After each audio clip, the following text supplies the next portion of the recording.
आज की जो हमारी कहानी है यह बड़ी ज्ञानवर्धक और रोचक है।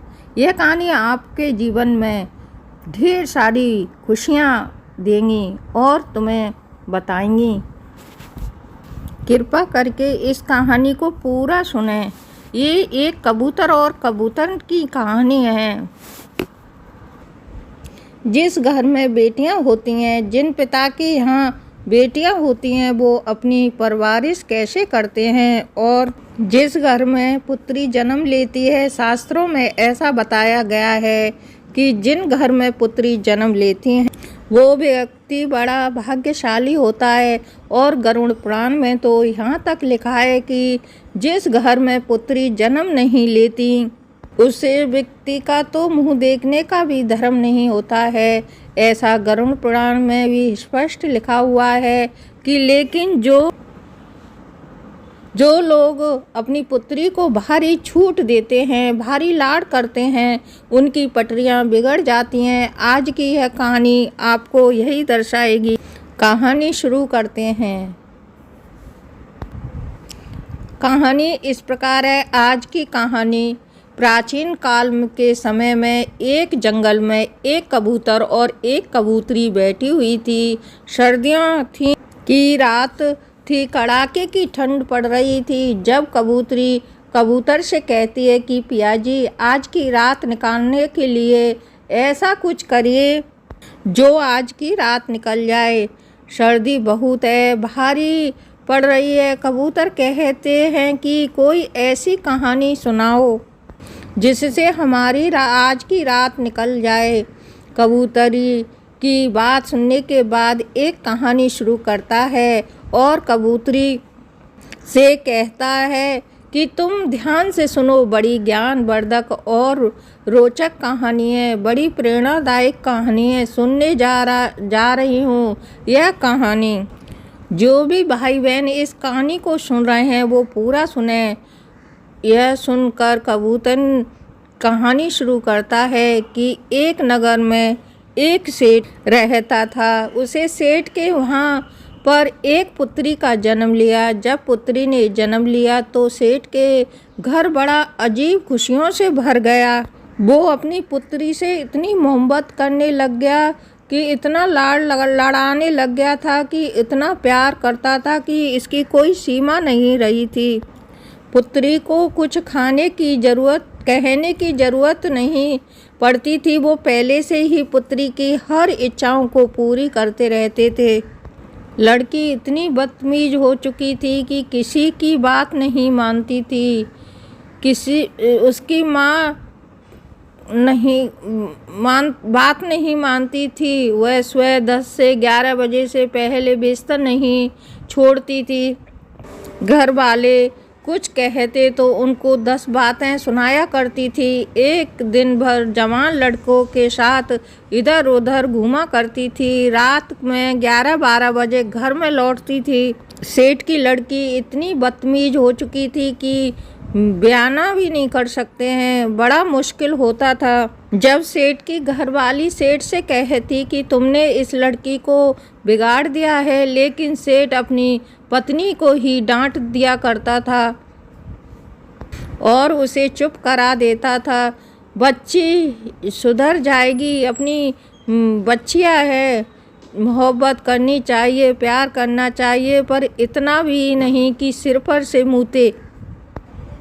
इतना भी लाड़ प्यार नहीं करो कि उसका जीवन ही बर्बाद हो जाए। वो सेठ अपनी पुत्री के लिए इतना अंधा हो चुका था कि पुत्री के प्यार के उसको कुछ दिखाई नहीं देता था, सिर्फ अपनी पुत्री ही दिखाई देती थी। वह भूल गया था कि मेरी पुत्री को एक दिन दूसरे के घर में भी जाना होगा। बहन बेटी है, जो जवान हो जाती है उसे दूसरे के घर भी जाना है। पुत्री से इतनी मोहब्बत करता था कि उसको कभी डांटा भी नहीं था। यदि कोई दूसरा भी इसे डांटता तो उस पर भी चिल्ला के पड़ता था। सेठ यही कहता था कि अभी वो बच्ची है, सुधर जाएगी। अपनी पुत्री को हमेशा अच्छे संस्कार देना चाहिए। हर माता पिता को अच्छी तरह से मालूम होता है कि उनकी पुत्री वो एक दिन जवान होने के बाद दूसरों के घर में भी जाना पड़ता है। पुत्री की हर गलती को माता पिता सहन कर सकते हैं, लेकिन ससुराल वाले कभी सहन नहीं करते हैं। इसलिए बच्चे को अच्छे संस्कार दो। कबूतर कबूतरी से इस बात को कह रहा है और कबूतरी ध्यान से सुन रही है। कबूतरी आगे कहती है कि आज सेठ की बच्ची जवान हो चुकी थी। अब सेठ को एक चिंता सताने लगी थी कि कोई अच्छा वर मिल जाए तो अपना रिश्ता ढूंढ के अपनी बेटी की शादी कर दूं। कि मैं शादी करूं, ये सपना हर माता पिता का होता है। जिस घर में लड़कियां जन्म लेती हैं, हर माता पिता का चिंता को लेकर बड़ा दुखी रहने लगा। सेठ अपनी पुत्री के लिए अच्छे रिश्ते ढूंढने लग गया। तलाश करता अनंत उसको एक अच्छा रिश्ता मिल जाता है और सेठ अपनी पुत्री की शादी बड़ी धूमधाम से कर देता है। अच्छा सा धन देकर अपनी पुत्री को विदा करता है और उनकी पुत्री ससुराल में जाती है। तो 10 दिन के बाद ही फोन आ जाता है और अपने पिता से कहती है, पिताजी इसी वक्त आप मुझे लेने के लिए आ जाइए। आपने किस घर में मेरी शादी करवा दी है, मुझे तो बिल्कुल नरक में डाल दिया है। मैं इस घर में 1 मिनट भी नहीं रहना चाहती हूँ। सेठ अपनी पुत्री की बात सुनने के बाद बड़ा चिंता में आ जाता है, बड़ा दुखी होता है। सेठ रोने लगता है कि रिश्ता तो मैंने बिल्कुल सही घर में किया था, ढूंढा था, बिल्कुल सही लोग थे, लेकिन पुत्री का क्या कह रही है कि बिल्कुल नरक में डाल दिया है। ऐसे 10 दिन में क्या हो गया? ऐसी कौन सी आफत आ गई है जिसके कारण मेरी पुत्री ऐसा कह रही है? थोड़े चिंता में था और अपनी पुत्री के ससुराल में पहुंच जाता है। यदि हमारी पुत्री के लक्षण ठीक होते हैं तो हमारी पुत्री सही होती है, लेकिन पुत्री के संस्कार बिल्कुल सही होते हैं तो पुत्री के ससुराल में पुत्री के पिता को बड़ा मान सम्मान दिया जाता है, उनका आदर भाव किया जाता है, उनको सम्मान दिया जाता है। लेकिन जब वो सेठ अपनी पुत्री के ससुराल में पहुंचा तो उनको कोई मान सम्मान नहीं मिला। कोई उसे राम राम करके भी नहीं तैयार था, कोई उसको आदर भाव भी नहीं दे रहा था। फिर जब अपनी पुत्री के ससुराल में पहुंचता है तो सबसे पहले उसकी समधिन मिलती है, यानी पुत्री की सास मिलती है। अपनी समधिन से जाकर के वह राम राम करता है, जय श्री राम कहता है, लेकिन उसकी सास एक भी नहीं सुनती है और इनकार कर देती है। फिर अपने समधी से मिलता है और नमस्कार करता है, वो भी कुछ नहीं बोलता है। उसके बाद वो अपने पुत्री के जेठ से मिलता है, वो भी कोई जवाब नहीं देता, यानी कोई भी उसको कोई मान सम्मान नहीं दे रहा था। अंत में सेठ अपने दामाद से मिलता है। सेठ का दामाद कहता है कि अपनी पुत्री को ले जाओ, हमें इसकी ज़रूरत नहीं है। ऐसी बिगड़ी औलाद को आपने पैदा की है, हमारे घर को नरक बना दिया है, इसको तुरंत इसी वक्त यहाँ से ले जाओ। तुमने दहेज वगैरह जो दिया है उसका भी बैठकर हिसाब कर लीजिए। सेठ बड़ा दुखी होता है। उसके बाद सेठ अपनी पुत्री के कमरे में जाता है और अपनी पुत्री से कहता है कि पुत्री क्या बात हो गई है। सेठ की पुत्री अपने पिता से कहती है कि पिताजी मुझे इस नरक में नहीं रहना, यदि आप मुझे जीवित देखना चाहते हो तो इस नरक में से मुझे इसी वक्त अपने साथ ले चलिए। पुत्री की इतनी बात सुनने के बाद सेठ अपनी पुत्री को साथ लेकर के घर और पुत्री के ससुराल के घर से बाहर निकल जाता है, लेकिन फिर भी सेठ की पुत्री के ससुराल वाले कोई भी जय राम जी की नहीं करते हैं। सेठ अपनी पुत्री को लेकर और रास्ते में आते हैं तो वह पूछता है अपनी पुत्री से कि पुत्री, आप मुझे एक बात बताइए कि तुम्हारी सास कैसी है। सेठ की पुत्री कहती है कि पिताजी, उसके बारे में तो कुछ मत पूछिए, वो तो एकदम डाइन है। उसने मेरा जीना ही हराम कर दिया है। ऐसी डाइन के बारे में आपने ऐसी डाइन के घर में आपने मेरी शादी करवा के अच्छा नहीं किया है। वो मुझे हर वक्त डांटती रहती है। ऐसी डाइन की मत लो सेठ, उसका नाम भी मत लो। सेठ कहता है कि ठीक है पुत्री, अब आप मुझे अपने ससुर के बारे में बताइए कि तुम्हारे ससुर कैसे हैं। सेठ की पुत्री कहती है कि उसे दुष्ट का भी नाम मत लो, वह तो एकदम दुष्ट है, राक्षस है। उसके बाद सेठ कहता है कि ठीक है, उसे छोड़ो। अभी बताओ तुम्हारे जो जेठ हैं वो कैसे हैं। तो जेठ के बारे में भी पुत्री कहती है कि जेठ का तो बड़े जल्लाद हैं, उनकी तो बात ही मत करो। हर समय हर दिन मुझे परेशान करते रहते हैं। उसके बाद पुत्री की बात सुनने के बाद सेठ फिर पूछते हैं कि तुम्हारी ननद कैसी है। वो तो ठीक होगी, वो तो तुमसे बहुत प्यार करती होगी। सेठ की पुत्री जवाब देती है कि उन चुड़ैलों का तो नाम ही मत लो पिताजी, वो तो बहुत ही बेकार हैं, स्वयं खाने वाली हैं। जेठ अपनी पुत्री की बात सुनने के बाद फिर पूछता है कि यह बताइए कि तुम्हारे पति कैसे हैं, हमारे जमाई राजा कैसे हैं। वह तो तुमसे बेहद प्यार करते होंगे, बहुत प्रेम करते होंगे। पिताजी, उसने तो मेरा जीना ही हराम कर दिया है। रात दिन मुझे मारता पीटता रहता है, मेरी एक भी नहीं सुनता है। सेठ अपनी पुत्री की बात सुनने के बाद अंत में सेठ पूछता है कि अभी यह बताइए कि तुम्हारे मोहल्ले वाले कैसे हैं। सेठ की पुत्री जवाब देती है कि पिताजी, मोहल्ले वाले के बड़े ही कुछ ना बारे में भी कुछ ना पूछो कि वो तो लफंगा और लुच्चे और बदमाश हैं, पूरा मोहल्ला खराब है। अब सेठ बड़ा दिमाग लगाता है कि सेठ भी समझ गया कि एक इंसान खराब हो सकता है, इंसान खराब हो सकते हैं और हो सकते हैं मेरी पुत्री के ससुराल वाले खराब हो सकते हैं, लेकिन मोहल्ले वाले खराब थोड़ी हो सकते हैं। दोष किसी में भी नहीं है, दोष तो मेरी पुत्री में ही है, मेरी पुत्री के ससुराल वाले में भी। सेठ इस बात को समझ जाता है कि सब नतीजा मेरी लाड़ प्यार का है।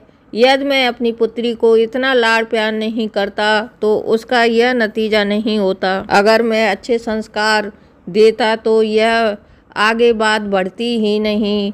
चुपचाप अपनी पुत्री को लेकर के अपने घर को जाने लगता है। जैसे ही वो सेठ की पुत्री अपने घर में कदम रखती है तो उसकी जो भाभियाँ भी थीं वह भी मुंह मोड़ लेती हैं और मुंह फुला लेती हैं।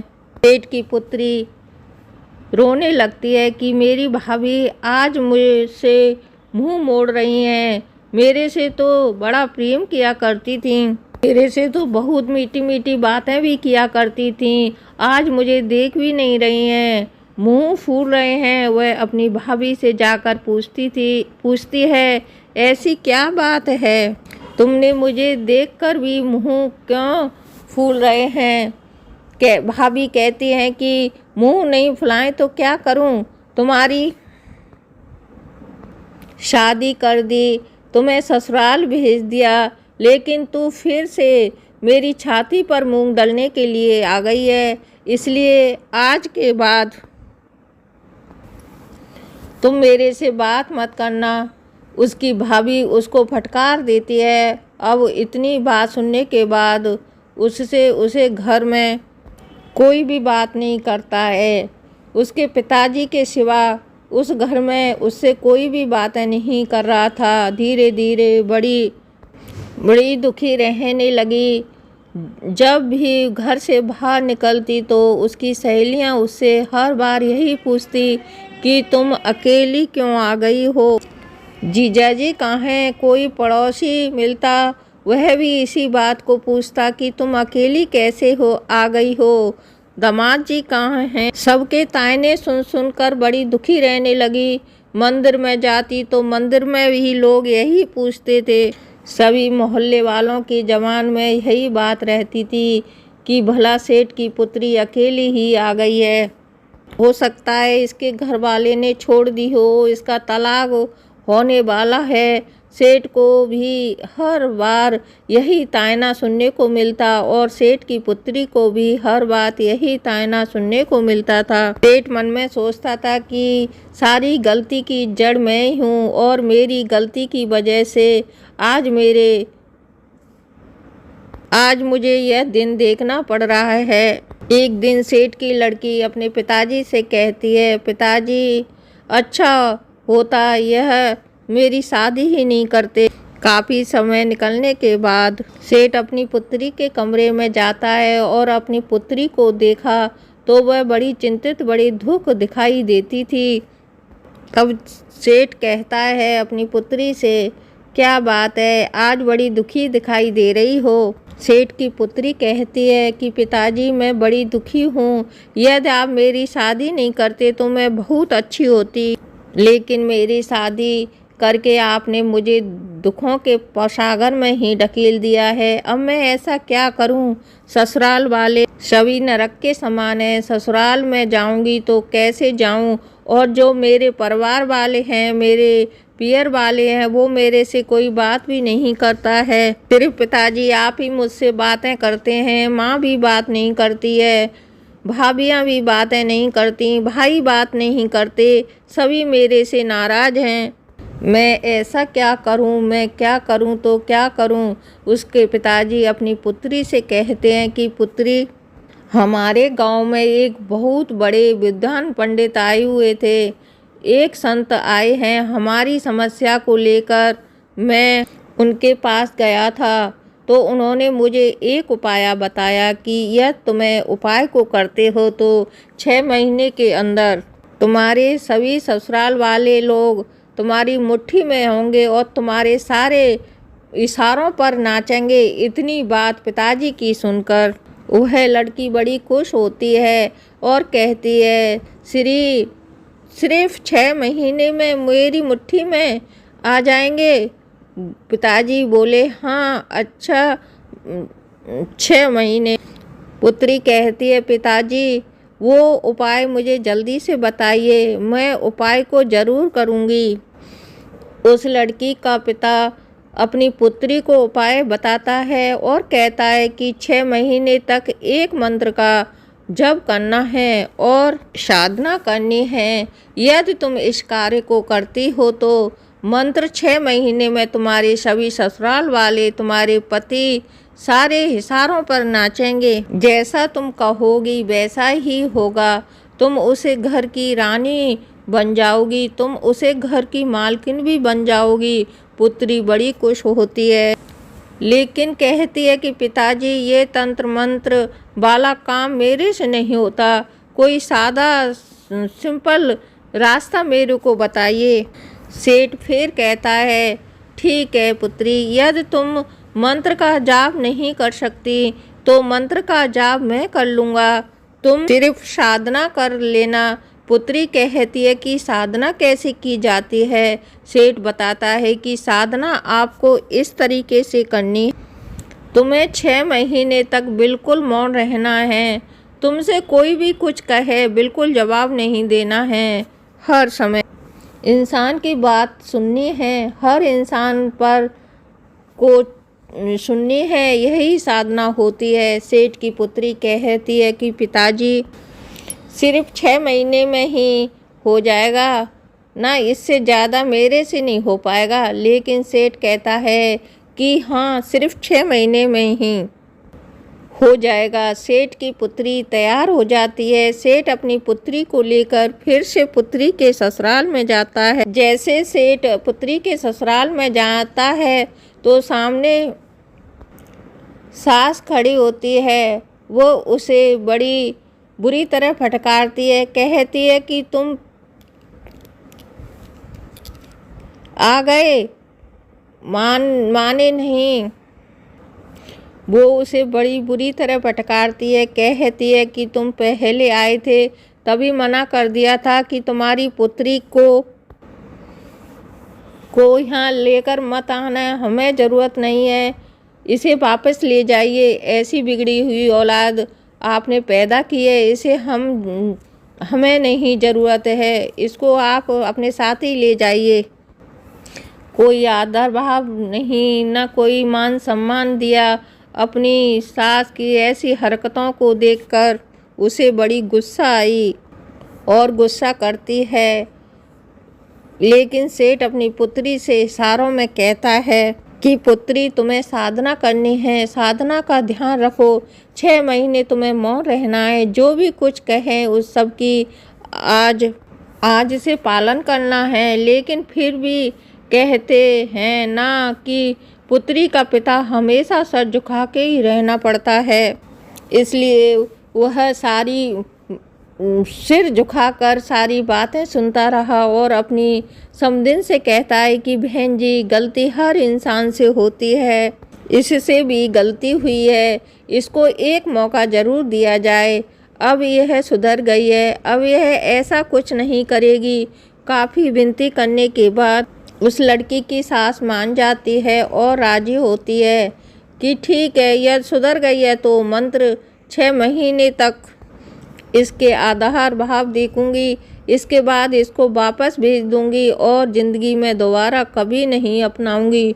लेकिन सेठ कहता है ठीक है, आप 6 महीने तक इसको अपना लीजिए, घर में रखिए, ये बिल्कुल शांत स्वभाव की हो गई है, बिल्कुल सुधर गई है। सेठ अपनी पुत्री को अपने ससुराल में छोड़ कर के घर पर आ जाता है। सेठ की पुत्री अपने ससुराल में रहने लगती है।